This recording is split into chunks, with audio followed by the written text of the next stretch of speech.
Bonsoir à tous et bienvenue.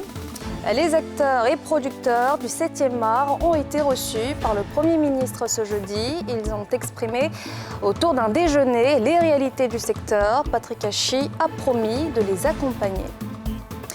Plus de 10 000 nouveaux bacheliers ont été orientés pour cette rentrée universitaire 2021-2022. Ils sont attendus dans 4 semaines dans les universités publiques.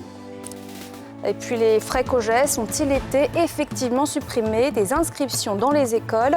Le constat dans ce journal. Mais d'abord, le président Alassane Ouattara a regagné Abidjan cet après-midi après avoir pris part ce jeudi à Accra, la capitale du Ghana, à un sommet extraordinaire des chefs d'État et de gouvernement de la CEDEAO.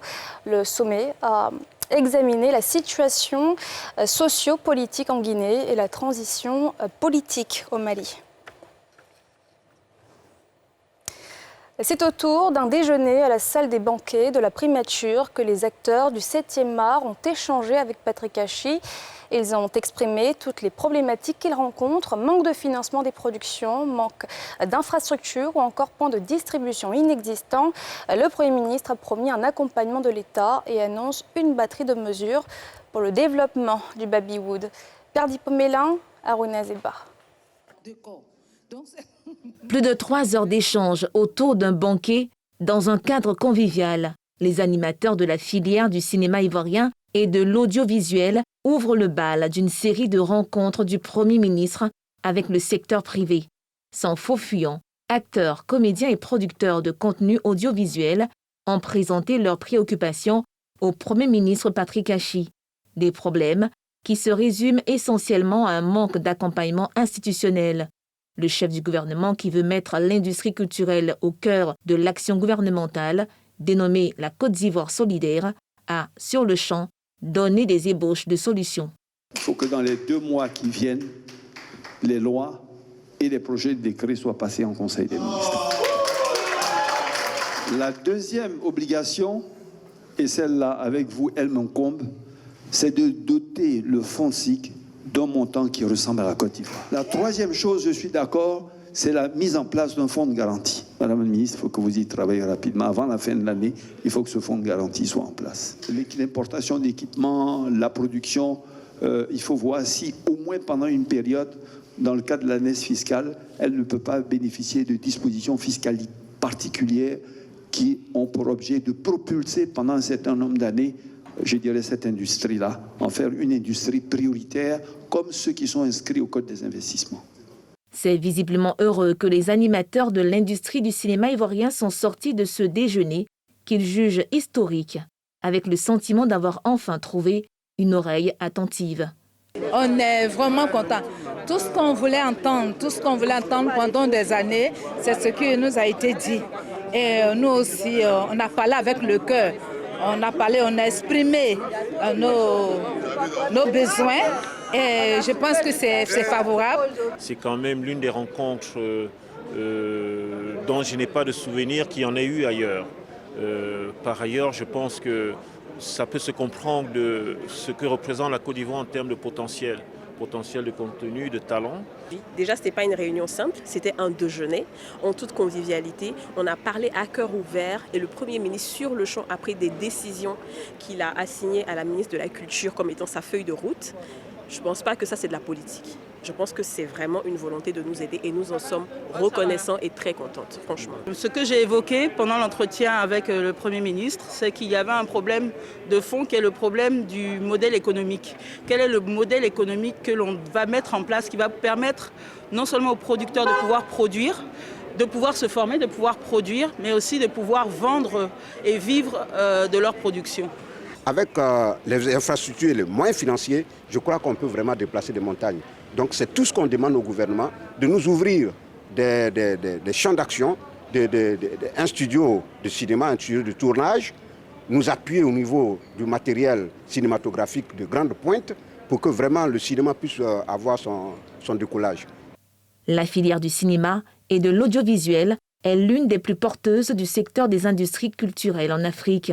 En Côte d'Ivoire, faute d'un appui substantiel de l'État, le secteur est à la traîne malgré les potentialités. Cette rencontre marque l'intérêt du gouvernement pour le cinéma et sa volonté de l'emmener à contribuer davantage à l'économie nationale tout en étant une solution au chômage. Pour cette rentrée universitaire 2021-2022, plus de 10 000 nouveaux bacheliers ont été orientés. C'est ce que révèle la commission de délibération ce jeudi. Ils sont attendus le 18 octobre dans les universités publiques. Timé Danger, Tanguy Kona.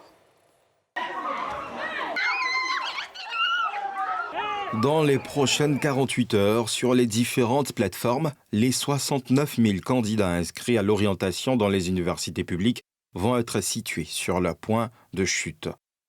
La commission de délibération vient de boucler à cet effet ses travaux en tenant compte des places disponibles dans les universités.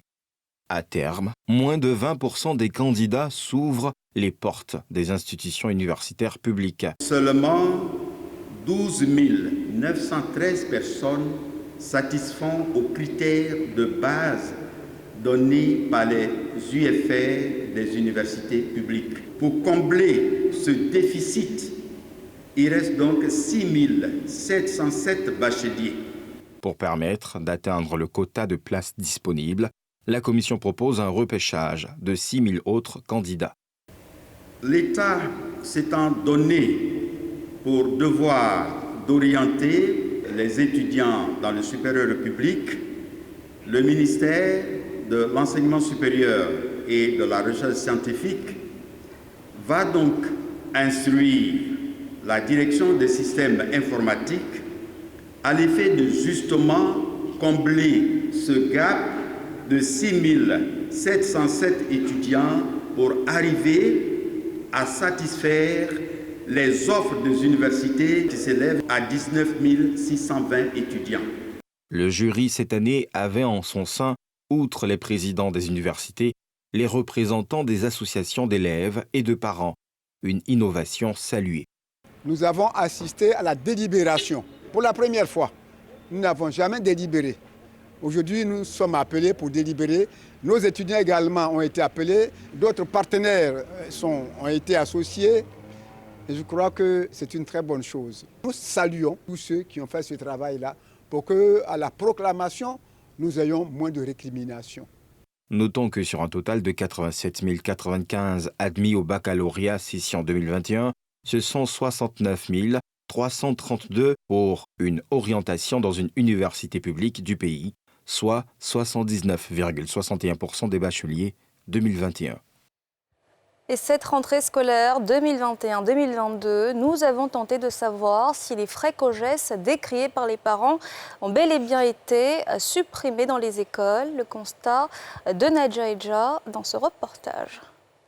Ce matin, dans ce groupe scolaire à Trècheville, les parents arrivent pour l'inscription de leurs enfants. Ayant prévu les frais à payer pour cette étape et pour les autres charges annexes dans le COJES, ils repartent agréablement surpris. Tous ces frais apparemment sont supprimés. Le directeur m'a dit qu'il n'y avait aucun frais à payer au niveau des frais de COJES. Et c'est ce que j'ai constaté. J'avoue que je suis vraiment étonné. Je suis venu avec de l'argent et je repars à la maison sans rien payer. Habitant ici, là, j'ai 2 enfants. Un qui a CM2, CM1. Autoroute, là, j'ai 2 là-bas. L'année passée, là, on payait COJES. Cette année-là, on n'a rien demandé. Ma femme, là aussi, elle est partie autour de là-bas. Là. Cette année-là, je lui ai donné 20 000. Elle est partie là-bas, elle est venue avec l'argent là. Il dit, cette année-là, on ne paye pas d'abord. Même constat dans les lycées et collèges. La suppression du paiement des frais COJES par les parents d'élèves est bel et bien effective pour cette rentrée scolaire. Un ouf de soulagement. Pour l'instant, on n'a pas parlé des frais de COJES. J'ai tout simplement payé les 6 000 francs d'inscription en ligne, ainsi que j'ai pris ici les fiches d'engagement. Et il a déposé tout gratuitement. C'est un soulagement pour les parents d'élèves que nous sommes. Parce que les frais de COJES, vraiment, souvent on laissait les enfants aller à la maison parce qu'ils n'ont pas soldé les frais de COJES. Donc nous, souvent, ça nous mettait mal à l'aise face aux enfants. Ça nous a arrangé pour les parents d'élèves. Au moins, on peut économiser ça pour faire d'autres choses. Quand nous sommes à Abidjan, nous pensons que tout va bien en Côte d'Ivoire. Mais dans les villages, ce n'est pas toujours facile. Donc la suppression de ces frais arrive à point nommé pour soulager les parents d'élèves. Dans les différentes écoles, des instructions fermes sont laissées aux collaborateurs quant au respect de cette décision étatique. Avant cette mesure, les parents d'élèves et Les responsables d'école se réunissaient pour évaluer les besoins de l'école et on essayait de budgétiser cela et on faisait des cotisations. Le président de la République a demandé à ce que ces frais-là soient suspendus et c'est ce sur quoi nous marchons actuellement. Tout est gratuit. Un seul euro n'est perçu ici à l'école comme frais. Si les responsables des COJES saluent également la mesure, l'attente des ressources à reverser par les administrations compétentes commence à se faire longue et le poids des charges trop lourdes. Si l'État suspend les frais annexes et les cotisations, et c'est nous, nos enfants qui sont à l'école ici, et souvent vous voyez les toilettes et les infrastructures sont souvent sabotées par les riverains, par souvent certains élèves. Donc pour remédier à tout cela, il faut des fonds. Si l'État suspend les cotisations exceptionnelles et autres, c'est que quelque part, ils viendront à la rescousse. Les charges sont là parce que nous avions ici, même au lycée moderne de Trècheville, 3 personnels d'appoint et que nous les payons au SMIC. Voilà, donc au jour d'aujourd'hui, ça fait apparemment 2 mois qui ne sont pas payés, quelques mois qui ne sont pas payés.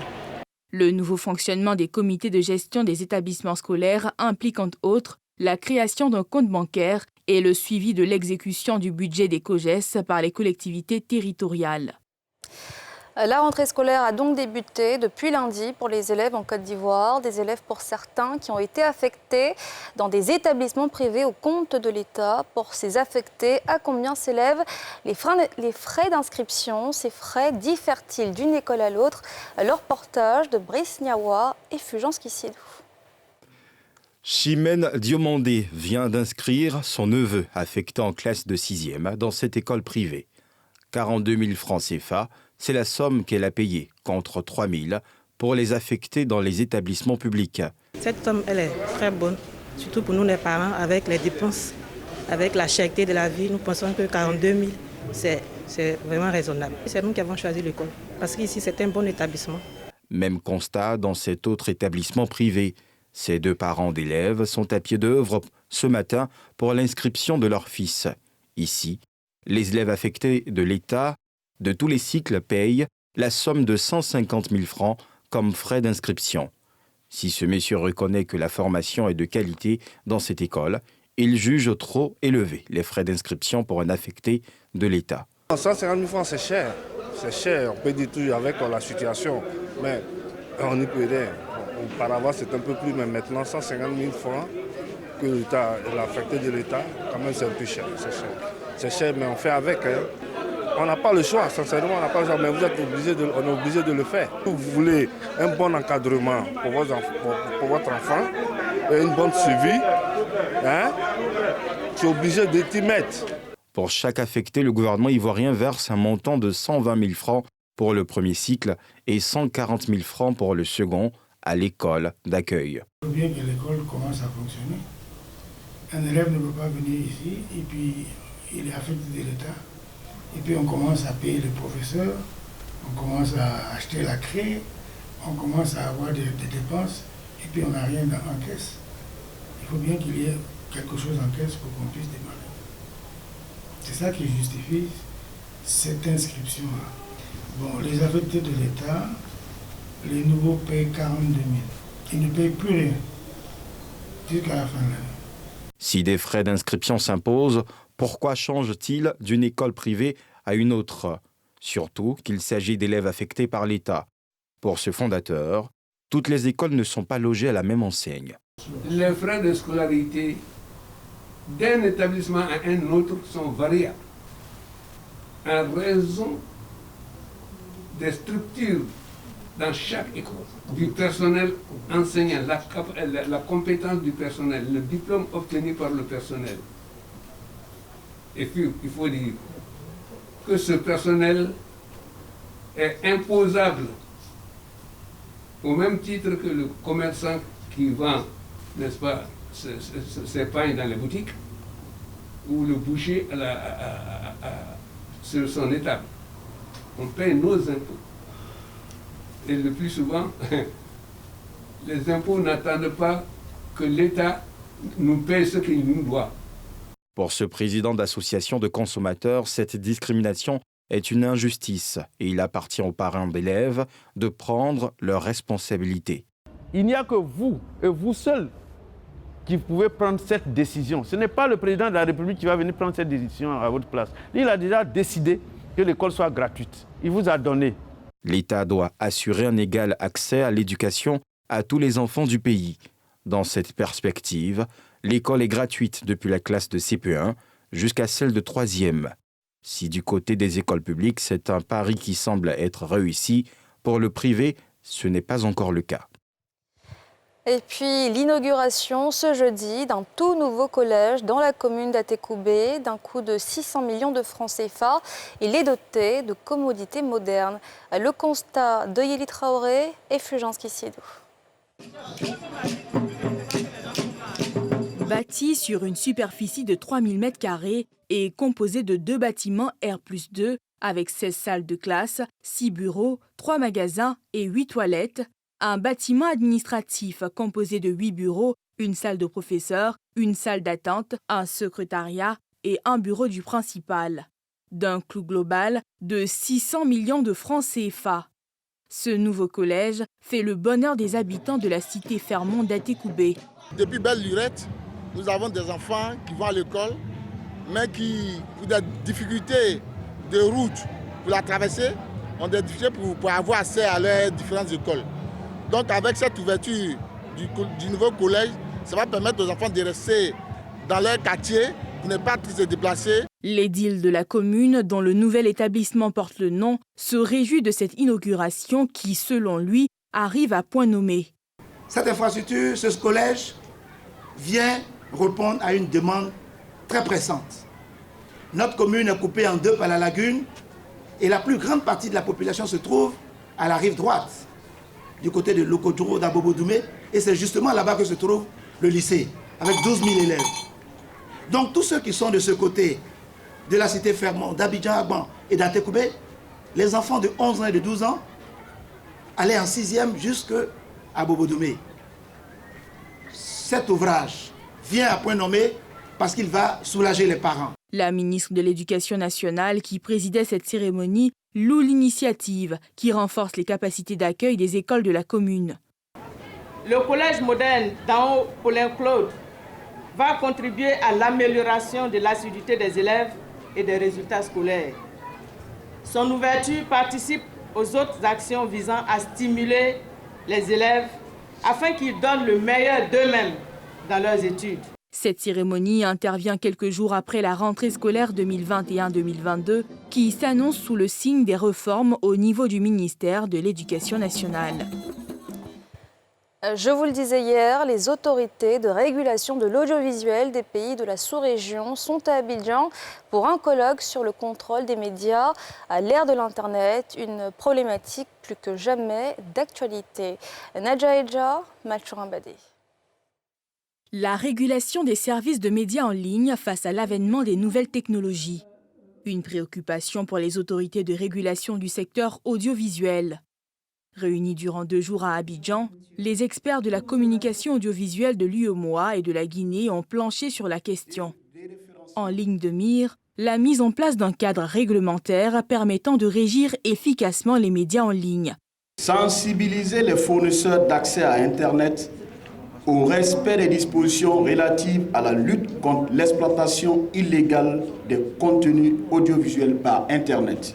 Procéder à une harmonisation, ne serait-ce qu'à minima, des textes juridiques régissant le secteur de la communication audiovisuelle dans l'espace UEMOA. À cela s'ajoutent des recommandations telles que les réseautages. Il permettra un partage d'expériences entre régulateurs pour un meilleur contrôle des médias en ligne dans la sous-région. Je me félicite aujourd'hui de la proposition d'un cadre réglementaire dont l'introduction dans nos corpus juridiques internes permettra, j'en suis persuadé, à chaque régulateur de disposer d'instruments susceptibles de renforcer sa régulation sur les médias audiovisuels en ligne. Des recommandations entendues par le représentant de la commission de l'UEMOA. Je me ferai fort d'attendre avec beaucoup de plaisir le projet, j'imagine, de plateforme à officialiser. C'est aussi le rôle de l'UEMOA d'accompagner dans l'esprit d'intégration, tout le développement de l'économie numérique. Au total, 14 pays ont pris part à ce colloque international. Selon un rapport de 2020, le taux de pénétration d'Internet en Afrique est de 36%.